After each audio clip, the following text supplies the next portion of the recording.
Welcome to the four-part video series all about Thinkific. During this series, we're going to go through step by step how to upload your course into the Thinkific platform. We're going to go through choosing a plan, signing up, uploading the content, going through the launch, checking the offers, and making sure we're testing to see that everything's working. Now, before we dive in and get started, this video is brought to you by Segmetrics, the best analytics program for online course creators. Check out the link in the description for the special offer, and I'm going to go into a lot more detail later in the video. Okay, great. So here's our checklist, and this is basically what we're going to be going through over the next 4 videos. We're going to be picking a plan and setting up the shop. We use the word shop because we're selling online courses, so technically it's a bit of an e-commerce site. Part 2, we're going to be setting up custom domains. Then we're going to go into setting up the course and actually uploading our content so we can see how we organize that. Finally, we're going to review, launch, and test all of those components. So let's dig in and see what part 1 entails. So we're reviewing the available account, sign up to the basic, and we're going to go through the difference between the free one and the basic one, customize some themes, colors, and branding, general settings, and then the important stuff like payment gateways, taxes, how those are handled, and of course, integrations too. So we want to make sure that we chose a plan, which is the basic plan, that integrates with other softwares. So these softwares that we're using as an example are pretty standard ones that you would sign up for to be able to use with any online course. So Zapier is one of them. Zapier can integrate with pretty much anything. And also we are going to set it up with ConvertKit as a native integration as well too. So what I mean by native integration is that these two softwares work directly in line with each other without needing a bridge software to connect them. And Zapier is kind of a bridge software.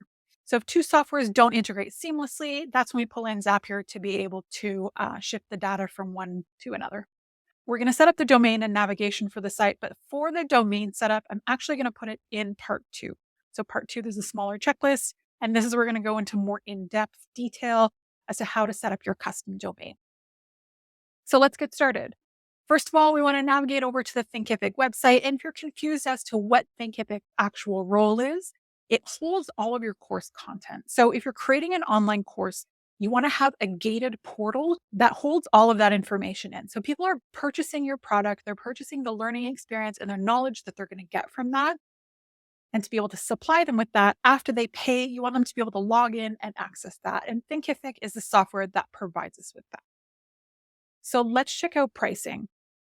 Thinkific is really great because it does actually include a lot with the free plan. However, we are going to upgrade to basic for a few different reasons. The first one is basic includes our custom domain, includes some coupons and discounts. We're going to need those for testing purposes, not as important as our custom domain here. And then also it integrates with more software. So if you ever want to see a comparison of all of these, we can go ahead and scroll down and open the complete features list. Here we can see a better breakdown of what the different plans include. Now, if you just have one course and an unlimited amount of students and you don't care about it being on a custom domain, the free one will take you far. So the free one will take you as far as you need until you start to need customizations to that, like a custom domain, custom integrations, and things like that as well. There's a lot included with the free one. So ultimately, for free, you're going to get a community, spaces within that community, published courses, and an unlimited amount of students as well too. A great kicking off point is to use the free until you get enough students inside to be able to justify the upgrade to basic as well too. Because I want to cover the custom domain integration, I am going to start off straight with the basic plan. With all of these, you have to keep in mind that the default plan prices are going to be annual. They want to sell you per year. They want to have you committed. They also want to show you the lowest price they can. So we're going to switch over to monthly and you'll see how these prices change. So $49 a month, but $36 if we pay for the whole annual plan up front. I'm going to go per month here. So we'll go ahead and get basic. I'll sign up with that with my credit card and I'll see you on the inside. So after you've signed up, it'll bring you to this setup screen and you can just answer these to the best of your ability. What you'll be teaching? Are you already teaching online? Have an online course? And our email list, say 1 to 100. Give your course a name. Now, the course I use as an example for all of these, which is what I have a bunch of content created for, is the Online Course Academy. So, which is kind of meta, of course. Pick our brand color. You can, of course, customize this. I'm going to go ahead and put in orange.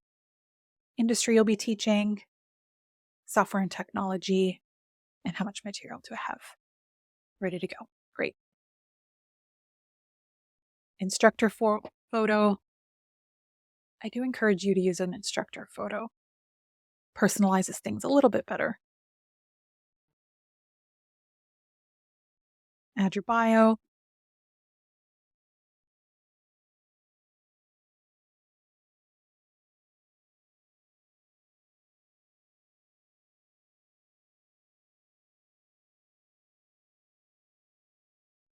Great. So after you've answered those questions, it should bring you into the backend portal. Great. So by answering all of those initial questions, created some of the setup for us already. So let's head back to our checklist and see where we're at. Review available accounts and set up basing. Perfect. So let's go in, see what things look like. We already chose a theme color, but let's see if there's any other options they give us to customize the site. So first thing we want to do is hop over on the left-hand sidebar to design your site. And as soon as you click on there, we're going to see site pages. So all the pages that make up your site. Also, we can check out the theme library. It does have the theme of Vogue by default, but you can check out some other themes as well too. Let's see.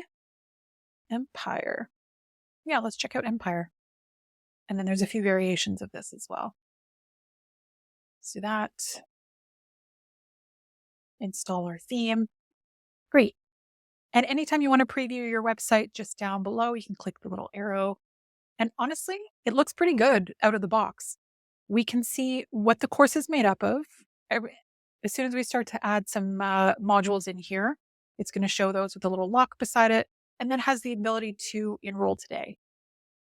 They can also easily access your different products or their dashboard. The design looks really nice. I might change out this main color here, but otherwise, I'm actually really liking the setup. The other thing to keep in mind here too is we don't have any content in the website. So as soon as you start adding content, that's going to give you a little bit more context as to how things are going to show up. So pick what you can right off the bat, pick which theme that you like. And then after we add in the content, we can do a once over and change any of those aspects as well too.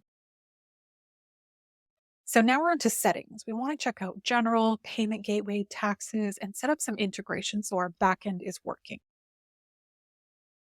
So to do that, on the left-hand side, we want to go into settings. Great. So all of our basic details are good. So let's say site emails, URL, and there's some quick links along the left-hand side. Our learning content, this is where we can adjust our primary color here. So let's change that out and we'll save. You can change up the fonts and things like that here as well too. Okay. So a lot of the stylistic things are updated. You can, of course, upload your logo. We have a brand logo here. We can update. Allow social sharing for course completion. Now, these are all up to you, but I'm going to save these. And then most importantly, we're going to move on to payments. So up here in payments, this is where we can set up our payment methods. So choose where your business is located, and then you want to set up Thinkific payments. I'd like to take a second to thank today's sponsor, Segmetrics, the best analytics platform for all online course creators. I know many of us rely on tools like Google Analytics and Facebook ads to understand how to improve our marketing, but these web-based tracking systems have a hard time understanding subscription products and the lifetime value of our customers, which is the whole reason we have courses in the first place. Segmetrics automatically connects into your courseware that you're already using and lets you see not only where your most valuable customers come from, but what aspects of your courses keep people coming back for more, increasing engagement, and also ultimately reducing churn. So right now it's time to uncover the hidden profits of your marketing. And to make that even easier, Segmetrics is offering you 2 weeks absolutely free and 15% off your first 3 months with them. All you have to do is go to segmetrics.io/marg. That's segmetrics.io/MARG to take ownership of your marketing and start uncovering the hidden profits left in your funnel. Thank you so much, Segmetrics, for sponsoring this video. Now for payments, they're all processed through something called Stripe. So you can rest assured that it's a secure platform that can handle all of your payments, and then you'll be paid out through Thinkific as well too. Now, when we think about payment processing, we have to understand that there's additional fees for payment processing. It's usually 30 cents plus 2.9% of every transaction. That's pretty standard for both PayPal if you're accepting, or Stripe, or really any other payment processors. So let's set this up and we're going to get a bit more information about this. So when you go to set it up, make sure that you confirm your email address, and then this will open up for you to be able to continue that setup. So select where your business is based. If you're incorporated in a certain country, you should use that country. If you're not incorporated at all, use your country of residence. A little bit about your business. We're going to go individual for these purposes. See in the bottom left-hand corner, it says powered by Stripe.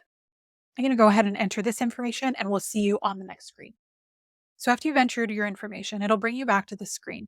Now, on this screen, it probably will say more details required, and then additional payout details required as well too. So you have to add a bank. So for this, it may ask you to submit some identification. Now, for security reasons, it's not going to pay you out until you submit this identification, proving that the information you entered is correct. Also, for your payout details, it's asking for your bank account information so it can transfer funds directly into your bank account as well too. Again, these are both done through Stripe, which is a pretty secure platform, so there's no security issues with doing this generally. Thinkific is a really reputable brand, so you can go ahead and enter this information to ensure that you'll be paid out. So this is to accept any credit cards through your site. Now you can also accept PayPal through your site, but you'll need to set that up separately. So if you open alternate payment providers, you can also set up your PayPal information in there as well too. So you'll need to log into your PayPal, include the merchant ID, your PayPal email, and possibly some other information as well too. I like to add those just to give people additional options. Some people don't like to enter their credit cards on a website and would prefer the added layer of security that is PayPal. Now, the reason that I'm doing all of this at the beginning is because sometimes these things take a bit to set up. Like you have to submit a bunch of information and then it has to verify that information in order to activate this. So this isn't stuff that you're going to want to be managing come launch time. When we launch, we want to be set and ready to go. So we want to take care of all of these aspects as early in the process as we can so that they're all set and ready to go and there's no holdups when it comes to launch time. So after you're finished setting up that information, you can go to orders and accounts and continue through this one as well too. We're not going to go into things like custom fields and customizing the checkout, but just know in the orders and accounts, these are some customizations that you can make as well too. In code and analytics, it does allow you to add some custom code in here. Now that's usually custom tracking code. So if you're using something like Google Analytics, Segmetrics, Facebook tracking, you can use these as a guide to include any tracking information in here as well too. There's also the ability to add Google site verification. We're going to use that when it comes to the custom domain, webhooks, and API, which are a little bit more advanced. So we're not going to be covering those ones. But as long as you have your payments set up with all your information under Thinkific payments here, set up and verified, and then the payout details, that means you can not only accept payments from people who are trying to pay, but then you can also make sure that they successfully get put into the right bank account. So these are some of the most important components of launch as well. Great. So let's hop back over here. We've got a lot of our general settings covered. We've got our payment gateways set up. So moving on to the next checkpoint, let's talk about taxes. So Thinkific, their official position is that they don't allow you to calculate tax on top of the course price. I will link this article in the description in case you're curious about it, but what they suggest is including taxes in your pricing and then using their reports to be able to calculate the taxes.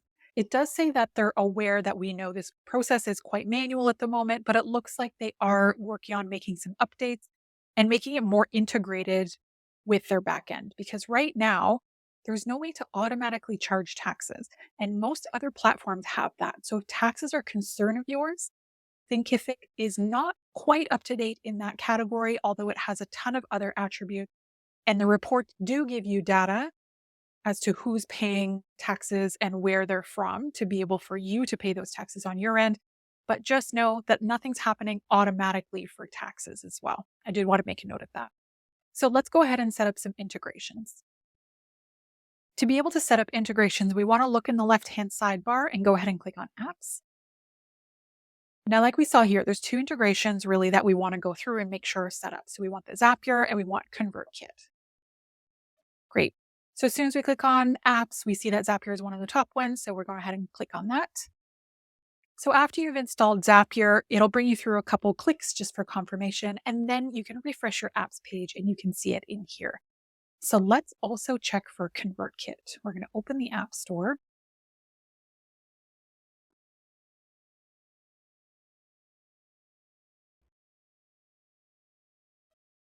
And ConvertKit, you'll see the logo here.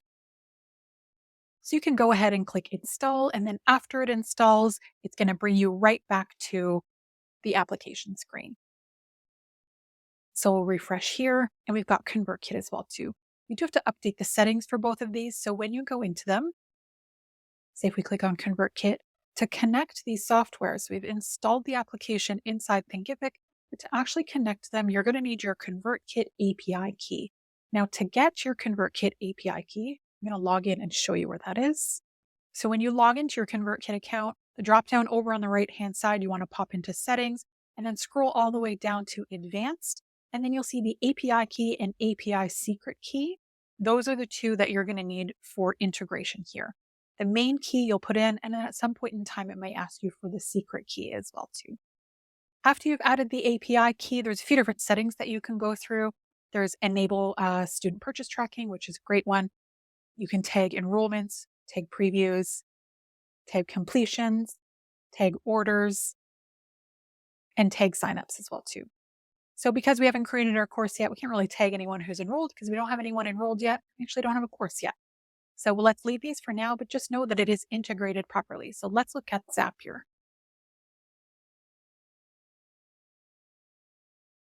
So same thing, we're going to pop over to settings inside apps. And a lot of the times when you're integrating Zapier with any kind of online course program or really any software, a lot of the times the integration is not actually done on the software side that it's integrating with, but it's done inside Zapier. So what we want to do is go inside Zapier, pop over to Zaps, and let's create a test one. Create new.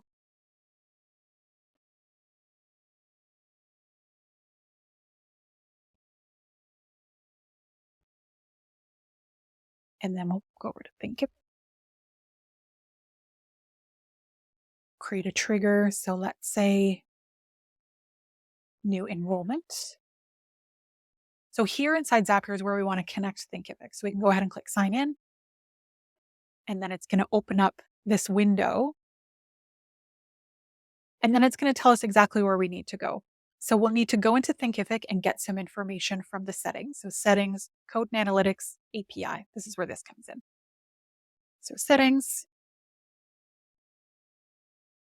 code and analytics at the top, and then pop down to API.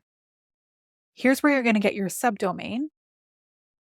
So we'll copy that down and pop our subdomain.